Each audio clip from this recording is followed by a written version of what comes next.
I got involved with the 7-string guitar.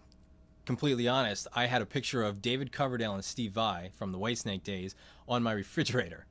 And I was up there for probably a good long time, and I never noticed what guitar Steve was holding. It was an Ibanez, you know, so I just took it as that. And then one day I looked at the picture, and I saw on the locking nut, it had one screw, and then it had two screws, and then it had another one screw, and I was like, that's not like my guitars. What the hell's going on? And it was a 7-string guitar, and it wasn't the music I was hearing. It was like it was the fact that this guitar had another string. I wanted to get my hands on one and see what it was all about, what I could do with it, and I just fell in love with it from day one, because you can take any kind of chord and just extend it. Instead of playing a D, I can play, you know, this D down here on my B, and you know, it's just like, yeah, you know, it's so cool. Or instead of this, you know, B, I can play. And likewise, the same thing with scales. I can take all of my scales and just bring them, you know, C major. I can go. Let me do that again. C major. I can go. You know, way down there, and so it has a lot of purposes. You know, if I'm playing something up here, I can get down to these notes instead of going all the way down here and getting it. So I can, you know, be a little more efficient with how I'm playing the guitar. But my style, a lot of times, I like to go up and down the neck anyway. It's good feeling. Other Ibanez guitars besides the 7 strings, I do have a couple other ones. The RG 2027.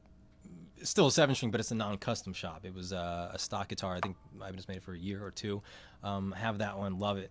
But my first guitar actually was an Ibanez guitar. It was an '83, I think, Roadstar 2, Strat copy, you know, 3 single coils, something like that. It was awesome. It was, and I still have it to this day. I still play it.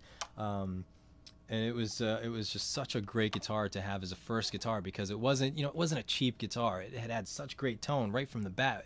You know, the first thing I learned pretty much was just playing chords and, you know, stuff like that, and it always sounded great. So I never sold it, never got rid of it. I still have it with all my other guitars there in my studio, and I pick it up every once in a while, and you know, it takes me back to the good old days. Ibanez acoustics, I have a bunch of those as well. I have the 7-string Ibanez acoustic. I can't remember the name of it. Sorry. AJ307. I have that one that I just thought of on the top of my head. I have that one. That I use to record my record, all the acoustic stuff on the record. The guitar is a beast. It's a big guitar with a big fat 7-string neck, but it sounds amazing. It sounds so nice. Any vintage Ibanez that I could have for my collection. You know, before I joined Vai's band, I was a big gem guitar collector, because when I was in college, you know, that's right when about eBay came out, and online trading and buying and selling kind of started to come into fruition. And I actually found one of the old pink gems that a guy was selling near my college for like $200. So I was like, I always wanted a gem, could never afford one. Still couldn't really afford it in college. You know, I worked in the mailroom, I think, you know, delivering mail to the people. But, you know, scraping that together, I went over to this guy's place and I bought this pink gem and I loved it. Had it at home, you know, on a break or something, and a guy saw it, and he actually offered me about $650, I think, for it. And I was like, wow. So, you know, I loved it, but I sold it because there were others that were popping up that I wanted, you know, besides this pink one. And I ended up having the black floral, the blue floral, the purple multicolor, another pink one. A black one, the black one with the white pyramids. I had a bunch of them because they were just great guitars. They always sounded great. You could do anything with them. And then I joined Vai's band, and you know, to immediately get out of the shadow, so to speak, and you know, I got rid of all of them.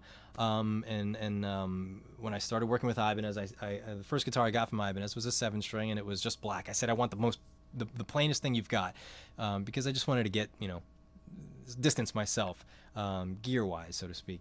So I had to get rid of all of them. I held on to the purple multicolored gem for as long as I could because I absolutely loved it. I don't know if it's considered vintage, but that's one that I'd love to get back because I think it's the rarest gem. It's like 200 some, maybe 270 or something like that. And I loved it. I'd love to get that one back.